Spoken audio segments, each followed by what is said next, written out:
Hello students, कैसे हो आप सभी लोग? अपनी पेपर की तैयारी में जुटे हो, राइट? चलो थोड़ी सी बात कर लेते हैं नीट के रिगार्डिंग। थोड़ी सी चर्चा करेंगे आपके बोर्ड के रिगार्डिंग, बायोलॉजी के लिए। ठीक है, तो देखिए, आप सभी बिजी होंगे तैयारी में। अब सब फटाफट फटाफट शफलिंग कर रहे होंगे, ये पेजेस वो पेजेस, ये टॉपिक वो टॉपिक। तो एक छोटा सा जो मैं आपको बताना चाहूंगी कि नीट का रिवीजन कैसे करना है आपको। तो नीट के रिवीजन के रिगार्डिंग सबसे पहले तो आप अपना शेड्यूल बनाएं। एंड देन शेड्यूल बनाने के बाद आप उस पर स्टिक रहें। देखो, शेड्यूल सभी बनाते हैं, लेकिन उस पर स्टिक रहना सबसे बड़ी बात होती है। और बीच बीच में अपना रिलैक्स करना मत भूलें। नींद प्रॉपर लें। 6 घंटे की नींद मतलब आपको चाहिए, तो आप 6 घंटे की नींद आपको लेनी है। बेसिक वो आप शॉर्ट पे मैनेज कर लीजिए, इंटरमिटेंट भी ले सकते हैं। देन उसके बाद आपको अपना बाहर घूमना, थोड़ा खुली हवा में, ये सब बातें तो हेल्थ के रिगार्डिंग आपको फॉलो करनी ही पड़ेंगी, क्योंकि हेल्थ इज वेल्थ। हेल्थ रहेगी तो आप नीट के लिए जो भी आप पढ़ रहे हैं, अपनी पढ़ाई पे अच्छे से फोकस कर पाएंगे। बिकॉज ब्रेन हेल्दी रहेगा, बॉडी हेल्दी रहेगी, तो आपका फोकस, आपकी मेमोरी, आपकी स्किल्स, सभी चीज़ों पे आपकी पे फर्क पड़ेगा। ठीक है। अच्छा, एक बात और मैं आपको बताना चाहूंगी। मैं बार बार आपको कह चुकी हूँ कि एनसीईआरटी रिवाइज करनी है, डायग्राम्स पे ध्यान देना है। वो तो आप सभी को, आपको पता चल गया होगा और अच्छे से आपने फॉलो भी कर लिया होगा। मुझे पता है सभी लोग फॉलो कर रहे होंगे। आपको जो काम करना है वो ये करना है कि अब आपको इस लास्ट मिनट में ना, जितने भी एनसीईआरटी में एग्जाम्पल्स दे रखे हैं ना, उन सबका एक शॉर्ट नोट बनाइए। शॉर्ट नोट होगा सिर्फ टॉपिक और टॉपिक के रिगार्डिंग सब टॉपिक, और उसमें क्या एग्जाम्पल है, जिससे कि आप एग्जाम्पल्स को भूलेंगे नहीं और उन्हें मिक्स नहीं करेंगे कभी भी। ठीक है। हमने देखो क्या किया, हमने वन बाय वन एक एक करके आप चर्चा की। हमने कहा कि पहले कि हमें डायग्राम करने हैं, डायग्राम के नीचे की डिटेल्स ध्यान में देनी है, वो सब आपने कर लिया होगा। अब आपका डायग्राम वाला पार्ट पूरा हो गया। पढ़ाई तो आप साल भर से कर रहे हैं, तो बहुत सारे टॉपिक्स अब आपको इजीली याद हो गए होंगे। अब हमें काम करना है माइन्यूट डिटेल पे और रिवीजन पे। मेन फोकस हमारा वही होना चाहिए। तो इसी माइन्यूट डिटेल के लिए मैं आपको बता रही हूँ कि जितने भी आपके एनसीईआरटी में जितने भी एग्जाम्पल्स हैं ना, उन सबको शॉर्ट में लिख लीजिए, जिस भी तरीके से आपको याद रहता है। बहुत ज़्यादा लेंदी वीडियोस मत देखिए।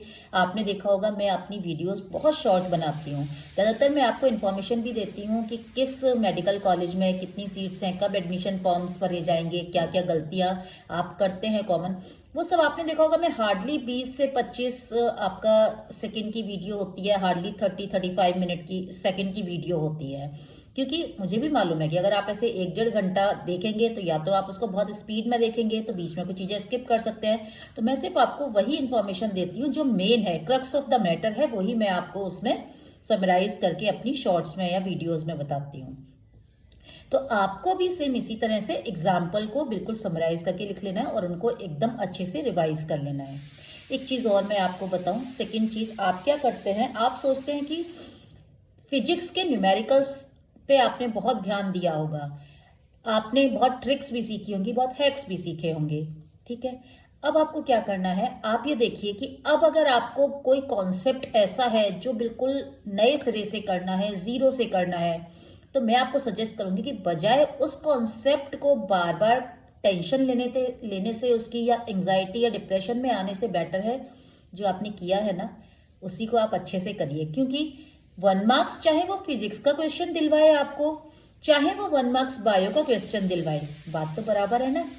अब अगर मार्क्स कटवा रहा है, चाहे फिजिक्स का कटवा रहा है चाहे बायो का, तो वेटेज तो इक्वल ही है ना आपका। तो इसलिए मैं आपको इसीलिए कह रही हूँ कि आप बायो को, बिल्कुल बायो को तो ऐसा कर लीजिए कि आपका जितने भी हो 100% बायो आपकी बिल्कुल सही जाए। देन फिर उसके बाद एक चीज़ और, कॉन्सेप्ट बेस्ड क्वेश्चंस के लिए, चाहे आप बोर्ड दे रहे हैं, नीट दे रहे हैं, आपको ना जो लिखा होता है ना, हमेशा ना अपने जो आपका टीचर है, जो गाइड है, जिसको भी आप फॉलो करते हैं ना, उसकी आप जो वो बोल रहा है उसके लेक्चर्स को ध्यान से सुनिए। तो उससे क्या होगा कि जो आपके जो सेंटेंस लिखा है उसके पीछे की स्टोरी समझ में आएगी। बेसिक आपको सिंक्रोनाइजेशन और कोऑर्डिनेशन बैठेगा आपको। ठीक है।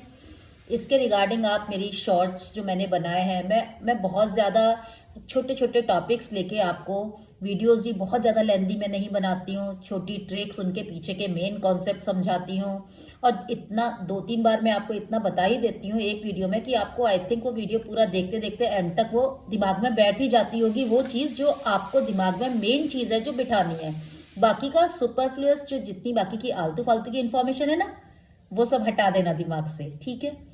तो इसी के रिगार्डिंग अब जो बच्चे 10th से 11th में आएंगे या जो 11th से 12th में आएंगे, इसी के रिगार्डिंग मैं एक नई सीरीज स्टार्ट करने जा रही हूँ, जिसमें मैं आपको अब डेली बहुत ही छोटी छोटी वीडियोस, बहुत ज़्यादा लेंदी नहीं डालूंगी, बहुत ही छोटी छोटी सी वीडियोस मैं आपकी डालूंगी और एक छोटे छोटे टॉपिक्स को लेके और बहुत ही कंसाइज और प्रिसाइज करके मैं डालूंगी।